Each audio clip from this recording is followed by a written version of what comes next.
감사합니다. 오늘은 베드로전서 1장 22절에서 2장 3절까지 말씀으로 진리의 순종, 거룩, 그리고 사랑이라는 그런 제목으로 함께 말씀을 나누고자 합니다. 22절 말씀만 같이 다시 읽어봤으면 좋겠는데요. 22절입니다. 같이 읽겠습니다. 시작. 너희가 진리를 순종함으로 너희 영혼을 깨끗하게 하여 거짓이 없이 형제를 사랑하기에 이르렀으니 마음으로 뜨겁게 서로 사랑하라. 거짓이 없는 사랑, 마음으로부터 비롯되어 나오는 뜨거운 사랑. 이 사랑이 우리 마음에 있으면 그 사랑이 있는 사람은 행복하겠죠, 지금. 그렇지 않겠습니까? 여러분들의 마음에는 어떤가요? 사랑이 있나요? 거짓이 없는 사랑이 있나요? 거짓이 없는 사랑이라는 말은 연기하는 사랑 아니고 사랑하는 척하는 사랑 아닌, 그러니까 겉과 속이 똑같은, 존재와 행동이 똑같은, 속마음과 겉의 표현이 똑같은 그런 사랑이거든요. 거짓이 없는 사랑, 마음으로부터 뜨겁게 하는 사랑. 그런 사랑이 지금 그 누군가의 마음에, 우리의 마음에 가득하다면 그 사람은 분명 행복한 사람일 것입니다. 그런데 어떠신가요? 현실은 적당한 연기가 필요하고, 또는 사실은 내 마음은 불편한데 만나서는 또 웃어야 하고, 그죠? 그래서 굉장히 이상적입니다. 거짓이 없는 사랑, 그리고 마음에서부터 비롯되는 뜨거운 사랑. 하지만 이것이 있다면 정말 행복하겠다. 이거는 또 우리가 다 동의할 수 있을 거예요. 그래서 오늘 우리는 이 거짓이 없는 사랑 또는 마음으로부터 일어나는 뜨거운 사랑, 명령되고 있는데, 그렇게 하십시오라고 명령을 하기보다 오늘 말씀은 어떻게 하면 이 마음을 가질 수 있는가, 이게 중요하지 않겠습니까? 명령한다고 그 마음이 생기는 건 아니잖아요. 거짓 없이 사랑하십시오라고 해서 거짓 없는 사랑이 내 마음에 들어오는 건 아니잖아요. 그러면 어떻게 하면 이 안에 거짓이 없는 사랑, 마음으로부터 하는 뜨거운 사랑이 자리할 수 있는가, 그 내용을 살펴보려고 합니다. 생각 외로. 그런데 그 해결책이 사랑이 아닌 다른 곳에서부터 비롯된다는 것을 확인을 할 거예요. 진리의 말씀에서 비롯되고, 그 말씀에 대한 순종에서 비롯되고, 거룩한, 영혼을 거룩하게 하는 것에서 거짓 없는 사랑이 가능한다. 이렇게 지금 성경이 사실은 이야기하고 있거든요. 그 이성복이라는 시인의 남해금산이라고 하는 유명한, 굉장히 많이 팔린 시집치고는 꽤 많이 팔렸을 겁니다. 저도 20대 때 읽고는 애독하고 시 하나 정도는 외워야 되지 않겠습니까? 그래가지고 거기 남해금산의 서시 일부러 외우고 있는 것처럼 뭔가 기형도 시 외우고, 이 시를 이해할 수 있는 사람과 사귈래 뭐 이런 것도 하고 그랬었는데, 거기에 남해금산이라는 시집의 뒷날개에 보면 이런 글이 있어요. 근데 좀 길긴 하지만 읽어볼게요. 사랑에 대한 이야기입니다. 처음 당신을 알게 된 게 언제부터였던가요? 이젠 기억조차 까마득하군요. 당신을 처음 알았을 때 당신이라는 분이 세상에 계시는 것만 해도 얼마나 즐거웠는지요. 여러 날 밤잠을 설치며 당신에게 드리는 긴 편지를 썼지요. 처음 당신이 나를 만나고 싶어 한다는 정갈이 왔을 때 그때를 생각하면 아직도 아득히 밀려오는 기쁨에 온몸이 떨립니다. 당신은 나의 눈이었고 나의 눈 속에서 당신은 푸른빛 도는 날개를 고추 세우며 막 솟아올랐습니다. 그래요. 그때만큼 지금 내 가슴은 뜨겁지 않아요.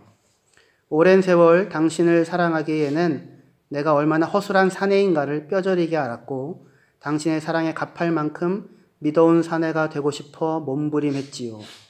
그리하여 어느덧 당신은 내게 사랑하는 분이 아니라 사랑해야 할 분으로 바뀌었습니다. 이젠 아시겠지요. 왜 내가 자꾸만 당신을 떠나려 하는지를. 사랑의 의무는 사랑의 소실의 다름 아니며 사랑의 습관은 사랑의 모독일 테지요. 오 아름다운 당신, 나날이 나는 잔인한 사랑의 습관 속에서 당신의 푸른 깃털을 도려내고 있었어요. 다시 한번 당신이 한껏 날개를 치며 솟아오르는 모습이 보고 싶습니다. 내가 당신을 떠남으로써만 당신을 사랑합니다. 이렇게 이제 얘기하고 있어요. 멋있어 보이죠? 아닌가요? 저는 20대 때 이걸 보고는 아주 감동을 받아가지고요. 떠났습니다. 하나님도 떠났습니다. 그래서 하나님에게 출수를 구하고 하나님을 진정으로 사랑하기 위해서 떠났는데 떠났다 고생은 직사게 했습니다. 근데 무슨 말인지는 알아요. 사랑하는 당신이 아니라 사랑해야 하는 당신. 죽도록 애를 쓰고 허술한 사내인가를 알면서 믿어온 사내가 되고자 몸부림쳤는데 그러지 못했고, 근데 그게 마음에서부터 우러나오는 자발성이 아니라 그렇게 해야만 한다는 어떤 의무를 채우는. 그래서 나는 당신을 떠남으로 당신을 사랑하겠습니다. 뭐 이런 얘기를 했던 거예요. 저도 20대 때 봤고, 이성복 씨도 이때는 젊었을 겁니다. 근데 지금 이제 30년 정도가 지나, 이 책이 나온 지는 30년 이상 됐던 것 같은데, 지금 만약에 똑같은 사랑에 대해 글을 쓴다면 아마 다른 글을 쓰지 않을까 싶어요. 사랑의 의무는 사랑의 소실이고, 사랑의 습관은 사랑에 대한 모독일까요? 정말로? 무슨 의미인지는 알긴 알겠지만, 사랑의 의무는 사랑과 서로 양립 불가능한 것일까요? 그래서 당신을 떠난다면 떠난 그의 마음에 사랑은 다시 찾아올까요? 그 아내와 잠시 떨어져 있으면 아내에 대한 사랑이 솟아오릅니다. 잠시 떠나 있으면. 그러다가 다시 만나면 아내가 잠깐 잘못 생각했구나 이런 생각을. 여기 웃어주셔야지 이 이야기가 이상하지 않습니다. 그 사랑의 핵심은 물론 자발성이겠지만 강요나 의무가 아니라 자발성이 맞을 거예요. 하지만 동시에 사랑은 의무의 짐을 기꺼이 짊어지는 것 아닙니까? 더 이상 뜨겁지 않은 마음으로도 그러나 요구되는 책임을 감당하고 있는 것이 사실은 사랑 아닌가요? 그 무덤덤함의 시간을 짊어지고 그 시간을 견딘 적 없이 감히 사랑을 논한다고 하는 것이 오히려 말이 안 되는 것 아닐까요? 가슴 벅차오르는 마음으로 쏟아내는 행동만을 사랑이라고 한다면 그거는 사랑을 잘 모르는 것 같습니다. 그건 상대방을 향한 사랑이 아니라 자기애일지도 모르겠어요.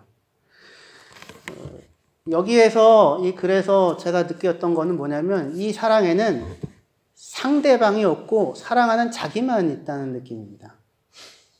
혼자서 자책하고 혼자서 싸우고 혼자서 애쓰는데 정작 사랑의 대상인 그 사람은 어떤 사람인지는 잘 모르겠어요. 그런데 사실 사랑이라고 하는 것은 혼자서 할 수 있는 게 아니잖아요. 사랑은 같이 하는 거잖아요. 세상에서 혼자서 할 수 있는 게 없다, 혼자서 할 수 없는 것 여러 가지가 있잖아요. 가위바위보도 혼자서 할 수 없고, 혼자서 뭐 할 수는 있긴 하겠지만, 그리고 대화도 혼자서 못 하잖아요. 같이 있어야죠. 그런데 많은 대화가 아니라 혼잣말인 경우도 또 많죠. 악수도 혼자서 못 하죠.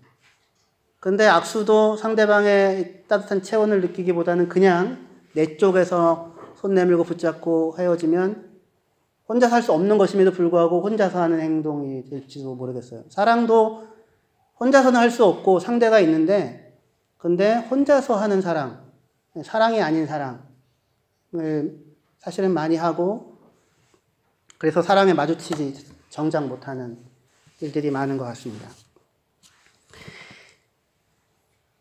사랑은 혼자서 할 수 없을 것입니다. 사랑은 내 혼자의 결심으로 또는 누군가를 위해 이렇게 돌을 닦는 마음으로 다만 행하는 그런 것만은 아닐 거예요. 믿어온 사내가 되고자 몸부림치는 것이 사랑의 기초가 아니라 다른 기초가 있을 겁니다. 믿어온 사내가 되고자 몸부림치는 그런 내 열심 자책만으로는 멀리까지 가지 못할 거예요. 사랑은 내가 누군가의 손을 잡아주는 것 못지않게 상대방이 내 손을 잡아주는 것을 경험할 때에 시작되고 오래 갈 수 있을 것입니다. 내가 주는 것만으로는 사랑이 성립되지 않아요. 누군가가 이 허술한 나의 손을 잡아주고 있다고 느낄 때 우리는 내가 사랑받는 존재이고 내가 참으로 귀한 사람이라는 것을 확인하게 되고 그리고 굉장히 용감하게 이 세상을 향하여 나아갈 수 있을 것입니다. 사랑은 서로 사랑하는 거죠. 제 아내가 여기 예배에 없고 교사로서 일할 때는 제가 마음 편하게 얘기를 했는데 같이 모시고 계셔서 제가 어려움이 있지만 제가 이제 연애부터 시작해서 결혼 지금까지 연애부터 시작하면 17년 됐어요. 제 아내와. 그런데 많은 횟수는 아니지만 몇 번 정도 제 아내가 제 손을 이 허술한 사내의 손을 있는 그대로의 나를 잡아주고 있구나라고 느껴질 때가 몇 번 있었습니다. 나 또한 그 아내의 손을 잡아주고자 아마 시도했을 텐데 근데 아내가 그렇게 느꼈던 일이 과연 있었는지는 잘 모르겠지만 그러나 그런 마음을 갖고 있었고 아내가 아마 그걸 느꼈으면 좋겠다 생각을 했을 텐데 그거는 모르는 일이지만 최소한 저는 제 아내가 저를 향하여 손을 내밀어 손을 허술한 사내의 손을 잡아주고 있음을 몇 번 느끼면서 사랑받고 있고 존중받고 있고 귀하게 여겨지고 있고 그리고 세상에서도 무서울 게 없구나라는 이런 느낌이 드는 그런 경험들을 몇 번 하게 되었습니다. 그러니까 우리는 예수 믿는 사람들은 사랑해야 하는 사람이잖아요. 이게 참 사랑의 의무처럼 들어오지 않습니까? 그리고 몸부림치기도 하죠. 그런데 사실은 사랑은 혼자서 하는 게 아니지 않습니까? 누군가와 함께 상대가 있는 거잖아요. 근데 우리는 내가 손 내미는 그 힘으로만 가려고 하지만 절대로 그 힘만으로는 오래가지 못하고 말 거예요. 누군가가 내 손을 잡아주고 있음을 알아야 할 것입니다. 베드로 전서에서 베드로는 사랑이라는 말을 11번 씁니다. 근데 다 대부분 마음으로 뜨겁게 사랑해라, 서로 사랑해라 이런 말들, 우리끼리의 사랑에 대해서 써요. 근데 정작 하나님이 우리를 사랑한다, 예수님이 우리를 사랑하신다고는 그 사랑이라는 표현으로는 한 번도 하지 않아요. 왜 그럴까요? 대신에 이거는 사랑이구나라고 생각하지 않을 수 없는 행동들은 묘사하세요. 우리를 위하여, 우리 죄를 위하여 자기 자신을 내어주셨다 등등의. 베드로와 사랑이라는 얘기를 하게 되면 떠오르는 장면이 있죠. 베드로가 예수님을 부인하고 도망가고 고기를 잡고 있을 때에 예수님이 찾아오시죠. 숯불을 피워놓고 묻습니다. 네가 나를 사랑하는가? 베드로가 대답하죠. 내가 주를 사랑하는 주께서 하십니다. 근데 그때 베드로는 주님이 직접 베드로를 향하여 내가 너를 사랑한다라고 이야기하지 않더라도 이미 그가 내 손을 베드로에게 예수님이 찾아와 베드로의 손을 붙잡아 준 거잖아요. 도망간 베드로를 찾아가셔서 반찬을 이렇게 하고 밥을 해가지고 먹여주고 있는 것 아닙니까? 그의 손을 이렇게 깊이 잡아주는 거죠. 내가 네 손을 잡고 있다. 내가 너를 사랑한다. 말을 해주시는 거죠. 너는 나를 사랑하니. 그렇게 부르시는 사랑인 겁니다. 우리는 주는 것이 받는 것이 것보다 행복하다. 사랑은 주는 것이다. 라고 하는 이야기를 늘 듣고 사실은 살아와서 자기 안에 자꾸만 뭔가를 퍼내야만 한다는 생각을 하게 되는데 그 전에 먼저 우리의 손을 잡아주신 하나님의 사랑, 그것이 나를 붙잡고 있다는 사실을 확인하고 그 기초 위에서 이 삶을 살아갔으면 좋겠습니다. 그리고 그러한 사람들로서 서로가 서로에게 손을 잡아주라 라고 하는 것이 말하자면 거짓이 없는 사랑, 마음으로부터 뜨겁게 하는 사랑일 거예요.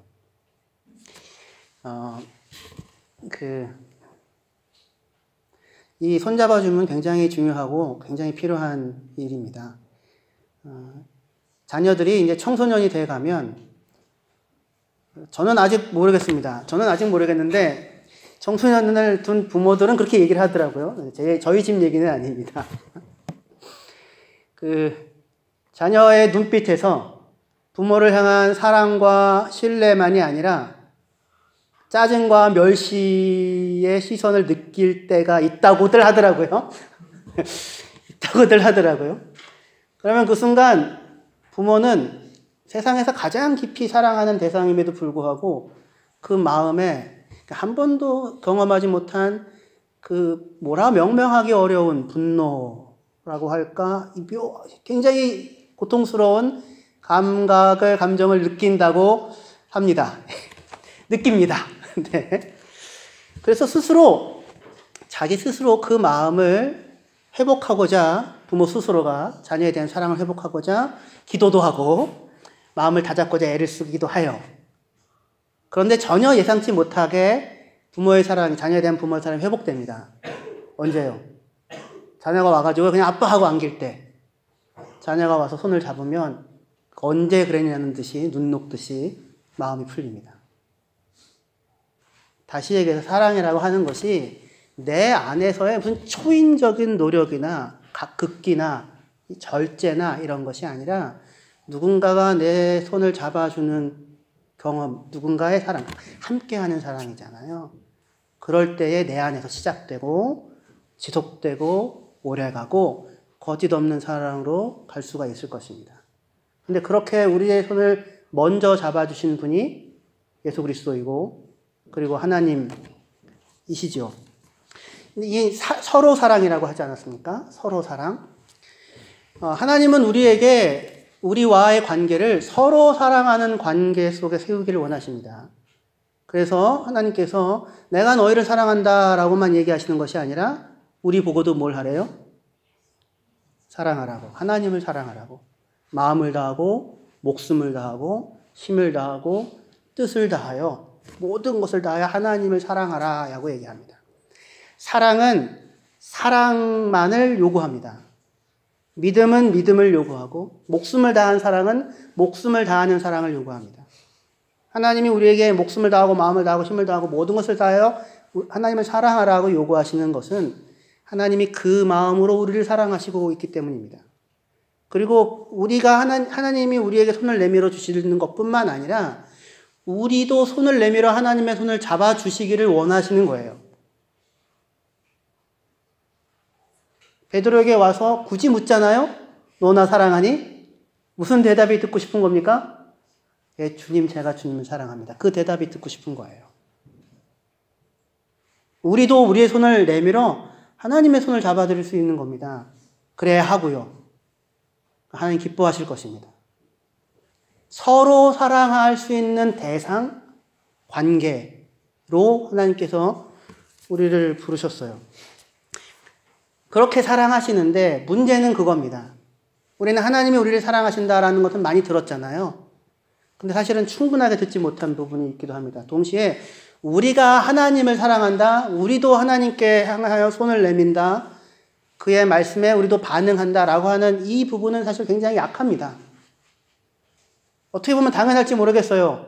자녀가 부모의 사랑에 대하여 얼마나 깊이 이해하며 언제쯤 되면 부모를 향한 그런 사랑을 내보일 수 있을까요? 손을 내밀 수 있을까요? 우리는 사실은 사랑에 되게 서투릅니다.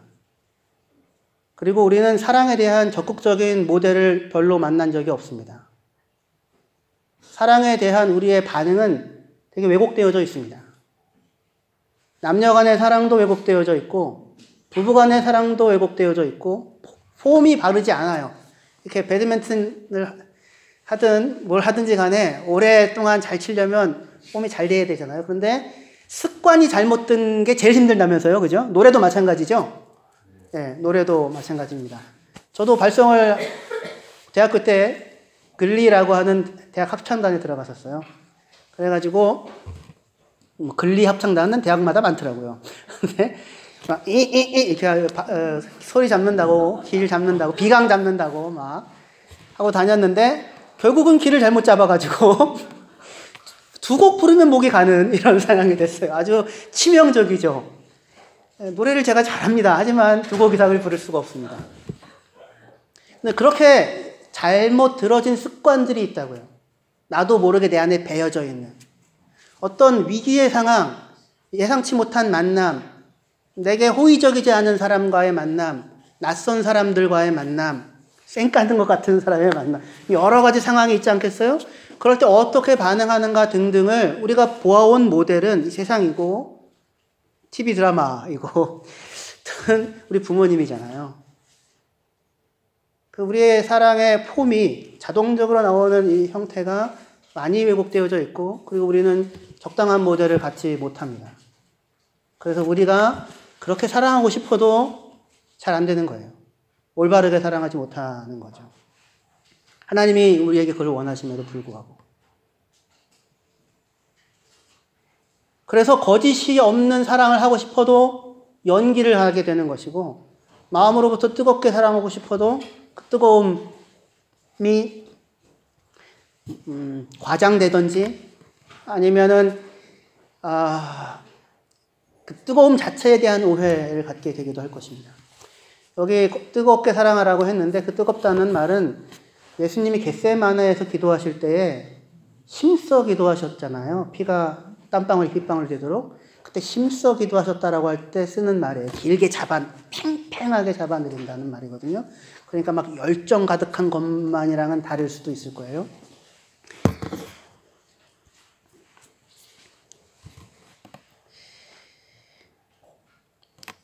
우리에게 모델이 필요합니다. 우리에게 다른 이 폼이 필요합니다. 어디서 만날 수 있습니까? 하나님에게서 만날 수 있습니다. 하나님에게서만 만날 수 있습니다. 하나님에게 속하여, 하나님 아버지의 가정에 속하여 그의 자녀가 되어서 그의 말씀을 듣고 그가 행하시는 것을 겪고 맛보고 하나님의 선하심을 맛보는 것으로 우리에게도 그 습관이 또 그 반응이 그 모델이 생길 수 있을 것입니다. 그래서 사랑의 관건은 생각보다 거짓 없는 사랑, 뜨거운 사랑의 관건은 생각보다 감정의 문제나 그 내 결심의 문제가 아니라 하나님을 만나고 하나님을 아는 것에서 비롯돼요. 거룩에서 비롯됩니다. 세상과 다른 거룩하신 하나님, 세상의 방식이 아닌 다른 삶의 스타일, 라이프 스타일을 가지고 계시는 하나님, 다른 습관을 가지고 계시는 하나님, 그 하나님을 만나 우리가 거룩하게 되어지는 것으로 거짓이 없는 사랑으로 나아갈 수가 있는 것입니다. 그래서 베드로전서 1장 22절 여기 다시 한번 읽어볼게요.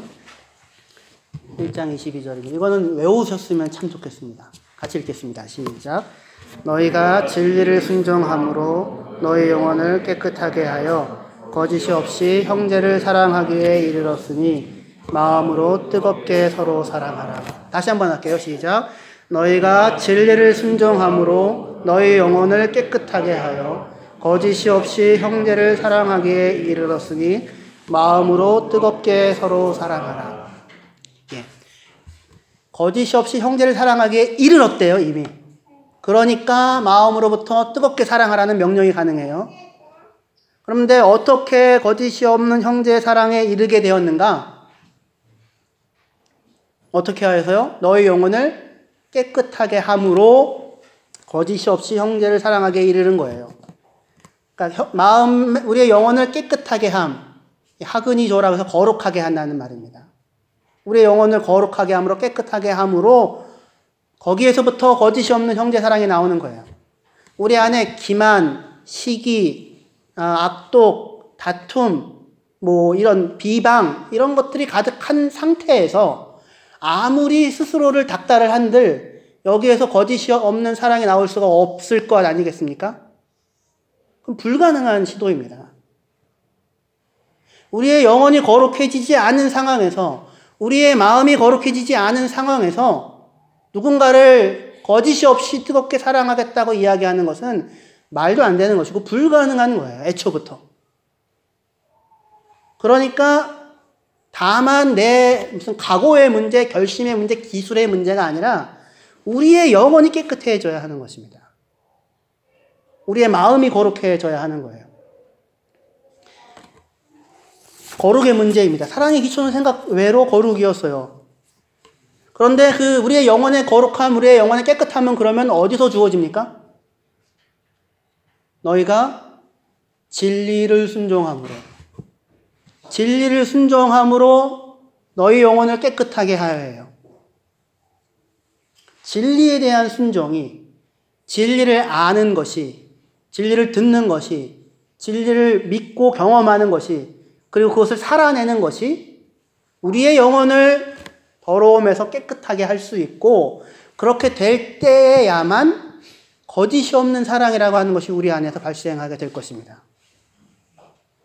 그러니까 정작 싸워야 하는 싸움터는 무슨 사랑과 미움과의 전쟁이 아니라 우리의 영혼을 거룩하게 해야 하는 것이고, 그리고 그보다 더 근원적인 것은 진리의 말씀에 대한 순종인 것입니다. 원인이 거기에 있어요. 그리고 그 결과 열매가 이렇게 나오게 될 것입니다. 진리에 대한 순종과 거룩 그리고 사랑은 서로 뗄 수 없이 연결되어져 있습니다.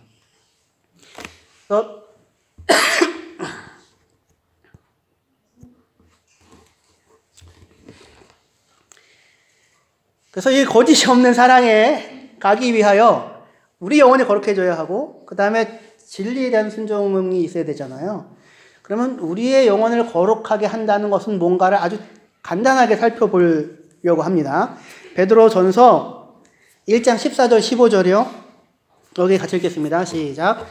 너희가 순종하는 자식처럼 전에 알지 못할 때에 따르던 너희 사욕을 본받지 말고 오직 너희를 부르신 거룩한 이처럼 너희도 모든 행실에 거룩한 자가 되라. 거룩을 얘기할 때에 거룩이 뭐냐라고 얘기하면 잘 우리가 감이 없잖아요. 거룩이 뭔지. 하일리시 하는데 뭐가 하일리시인지 잘 모르지 않겠습니까? 근데 뭘 거룩이라고 얘기하냐면 모든 행실에 거룩하여라 이거예요. 뭐와 달리 이전에 하나님을 알지 못할 때에 따르던 너의 욕망을 따라 형성되지 말고 모든 행실에 거룩하여라 이렇게 얘기해요. 근데 모든 행실이라고 했을 때 행실이라고 하는 것이 뭐냐면 삶의 방식입니다. 그 라이프 스타일이에요. way of life예요. 그래서 습관 비슷한 거예요. 그러니까 거룩은 작은 습관들 하나하나로 채워집니다. 삶의 반응이에요. 아까 그 어떤 형태의 어떤 걸 만났을 때 어떻게 작용하느냐, 어떻게 반응하느냐 이렇게 얘기했잖아요. 그래서 모든 행실, 모든 삶의 방식이 하나님을 닮아가야 되는 거예요. 모든 삶의 방식이 세상과 달리 하나님이 살아가시는 것을 닮아가야 되는 거예요.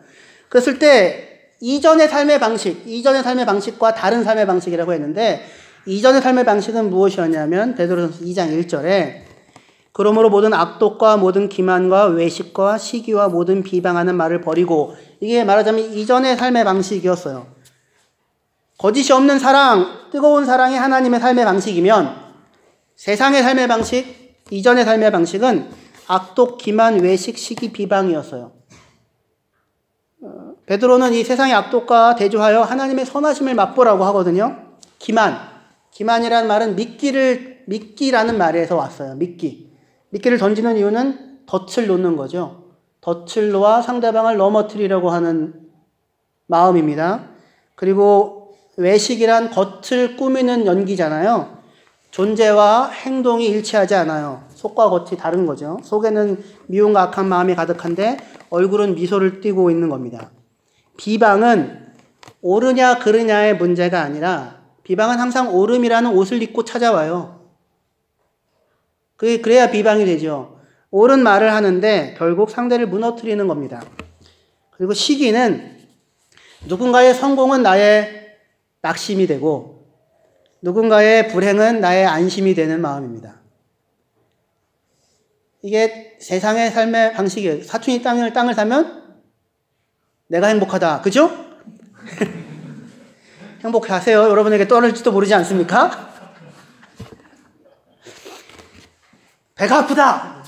누군가의 성공은 나의 뭡니까? 낙심이고, 불행이라고까지는 그렇고 낙심이고, 누군가의 불행은 나의 안심이다.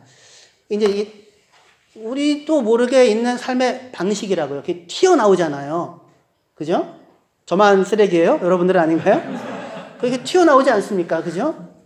목사님들끼리도 마찬가지예요. 목사님들끼리도. 그러니까 이게 아주 깊숙이 우리 안에 자리하고 있어요.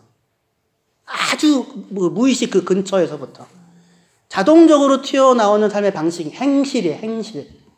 이전의 행실. 악한 행실. 그래서 말들은 옳은 말들이고 명분도 옳은데 속 생각이 악한 거예요. 그런데 자신도 잘 모르는 거죠. 그런데 이런 방식에서 이렇게 떠나가서 모든 행실에 거룩한 자가 되라. 하나님이 행하시는 방식. 하나님은 겉과 속이 똑같으신 분이시잖아요. 겉과 속이 똑같으시다고요. 우리를 사랑한다 말씀하시면 그 속에 다른 생각이 없는 거예요. 그러니까 유분리를 따져서 중간에 후회하지 않아요. 쓸모 있음과 없음으로 중간에 나누지 않아요. 한 번 사랑하시면 끝까지 사랑하세요. 베드로를 배반했지만 또 찾아오시고 발을 닦아주시고 그렇게 하시잖아요. 겉과 속이 똑같은 사랑입니다. 그래서 우리가 그렇게 하나님의 삶의 방식, 라이프 스타일, 하나님의 반응하는 방식, 모든 행실에 있어서 그것을 닮아가야 하는 거죠. 그런데 우리는 이 세상에서 살잖아요. 온통 다 이 세상의 삶의 방식이 지배하는 공간 아닙니까?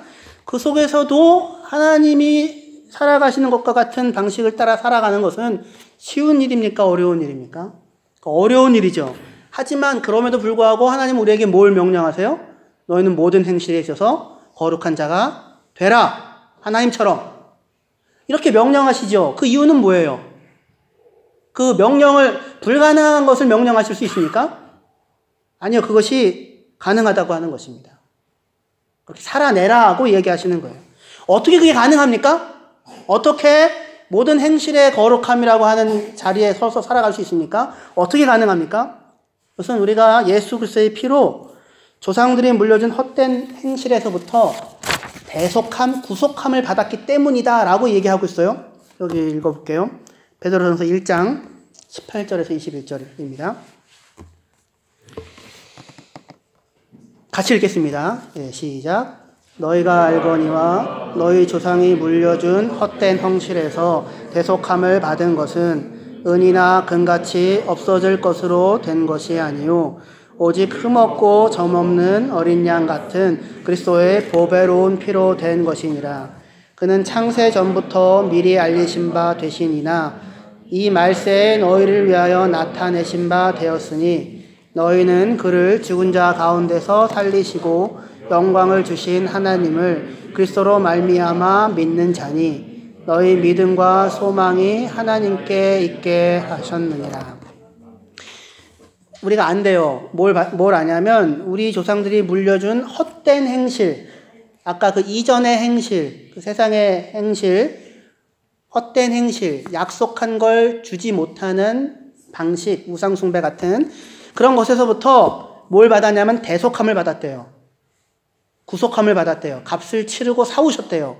무슨 값을 치르셨냐면 금이나 은이 아니라 예수 그리스도의 피로 값을 치르고 우리를 사오셨대요. 값을 치르고 사오셨어요. 히브리 말로 뭐라고 했죠? 구속한다. 값을 치르고 산다. 파다라고요. 파다. 값을 치르고 사왔다고요. 여기 굉장히 중요해요. 오늘 여기만 잘 알아도 좋겠습니다. 값을 치르고 사오셨는데 지불한 값이 뭐냐면 예수 그리스도의 피예요. 금이나 은이 아니라. 그러니까 실제로 이 매매가 이루어진 거예요. 옛 헛된 행실을 살던 우리 몸에 이렇게 깊숙하게 그 뿌리 속 깊이 놓여져 있던 헛된 행실에서부터 그리스도의 피로 값을 치르고 우리를 사오셨어요. 사와서 너 이제 자유다, 해방이다, 마음껏 살아라가 아니라 누구의 자녀로 삼으신 겁니까? 하나님의 자녀로 삼으신 거죠. 소속의 이동이 일어난 거죠. 주인이 달라졌다고 했잖아요. 하나님이 집안의 주인이고 다른 집안 식구가 된 거예요. 그러니까 우리는 사는 모든 순간에 누구를 만나고 경험하게 되냐면 하나님을 만나고 하나님을 경험하게 되는 겁니다.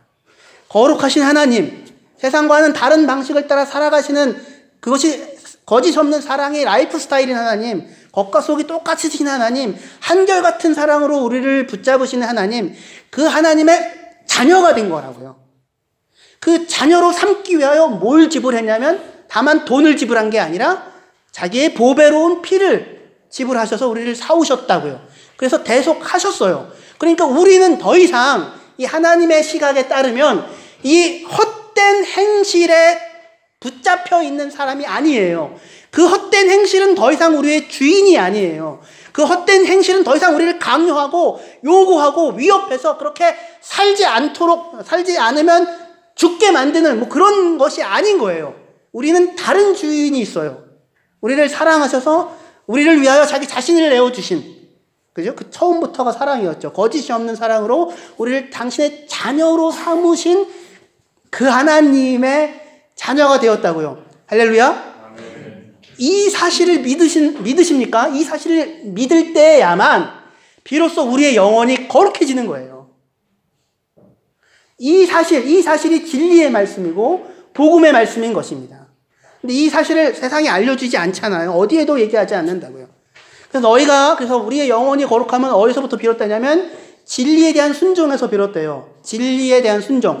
진리를 순종한다는 말은 알기만 알지 행하지 않는 그런 믿음 갖지 마라. 실천이 필요하다. 물론 좋은 말이죠. 필요한 말입니다. 하지만 그 이전에 무엇을 잘 알아야 해요? 진리를 잘 알아야 돼요. 진리. 이 말이 무슨 말인지 분명히 알고 믿고, 그래서 우리의 믿음과 우리의 소망을 누구에게 두어야 되냐면 하나님께 두어야 하는 거예요. 내가 깨끗해지기, 제가 지금 하는 이 형태의 제스처가 이제 청소년부에서 아이들과 함께 할 때 항상 이렇게 합니다. 내가 깨끗해지기 위해서 뭐 들어간 게 아니고요. 사실은 하나님이 예수 그리스도의 피로 우리를 이렇게 끄집어내셔서, 값을 치고 끄집어내셔서 그 피로 우리를 씻으시고 거룩하게 하시고 덮으신 겁니다. 이 일이 실제로 하나님 안에서, 예수 그리스도 안에서 일어난 거예요.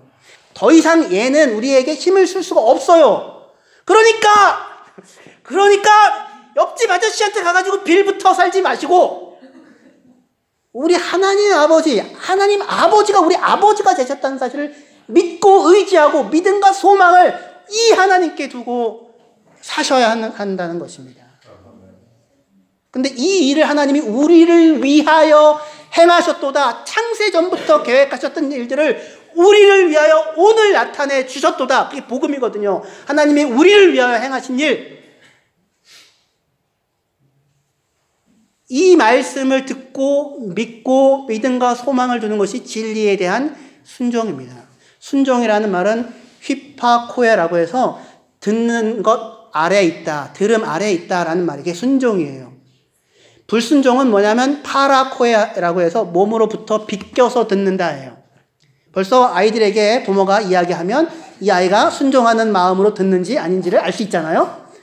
그렇죠? 부모의 말 밑에서 제대로 듣고 있는지, 아니면 말씀을 하세요. 저는 제 생각이 있습니다. 이렇게 하고 듣고 있는지. 이게 불순종 파라코에라는 말이거든요. 그 파라코에 불순종에서 하나님의 말씀과 세상의 것들을 섞어서 순전한 젖이 아니라 혼합된 젖으로 자기 스스로의 문제를 해결해 나가다 보니 이 허술한 사내가 온 몸을 부서지게 해도 거짓이 없는 사랑에 도달되어질 수가 없는 것입니다. 진리에 대한 온전한 이해와 순종에서 참 사랑이 나옵니다. 우리 여기 마지막으로 읽고 마치도록 하겠습니다. 베드로전서 1장 우리 본문입니다. 22절부터 2장 3절까지 이제 쭉 읽어보시면 무슨 말인지 이해가 되실 수 있을 것 같습니다. 큰 소리로 같이 읽겠습니다. 예, 시작. 너희가 진리를 순종함으로 너희 영혼을 깨끗하게 하여 거짓이 없이 형제를 사랑하기에 이르렀으니 마음으로 뜨겁게 서로 사랑하라. 너희가 거듭난 것은 썩어질 씨로 된 것이 아니요 썩지 아니할 씨로 된 것이니 살아있고 항상 있는 하나님의 말씀으로 되었느니라. 그러므로 모든 육체는 풀과 같고 그 모든 영광은 풀의 꽃과 같으니 풀은 마르고 꽃은 떨어지되 오직 주의 말씀은 세세토록 있도다 하였으니 너희에게 전한 복음이 곧 이 말씀이라. 그러므로 모든 악독과 모든 기만과 외식과 시기와 모든 비방하는 말을 버리고 갓난 아기들 같이 순전하고 신령한 젖을 사모하라. 이는 그로 말미암아 너희로 구원에 이르도록 자라게 하려 함이라. 너희가 주의 인자하심을 맛보았으면 그리하라. 갓난아이와 같이 순전하고 신령한 젖을 사모하라. 이렇게 말씀하고 있습니다. 여기에 우리의 영혼의 거룩함이 달려 있고, 그리고 거기에서 진정한 의미의 사랑이라고 하는 것이 가능해질 것입니다. 이 젖을, 이 신령한 젖을, 이 순전한 젖을 사모하십시오. 날마다 말씀을 읽으십시오. 마음에 새기십시오. 말씀과 기도로 거룩하여지니라. 기도하십시오. 새벽 예배에 나오십시오. 요즘에 새벽 예배 부흥입니다. 지난 2주 동안에 하여튼 많이 나왔습니다. 하는데 새벽 예배 나오셔서 말씀 들으시고 기도하시고, 여러분들 개인적으로 있을 때에도 말씀을 읽고 마음에 그 말씀을 새기십시오. 기만 없는 말, 이 한결같은 하나님의 진리의 말씀. 그럴 때 우리가 애써 힘써서 자기를 갈고 닦지 않아도 매번마다 하나님이 우리 손을 잡아주시는 거거든요. 말씀이라고 하는 게. 우리 손을 잡아주시는 그 손을 의지하여서 승리하며 살아가실 것입니다. 기도하시겠습니다.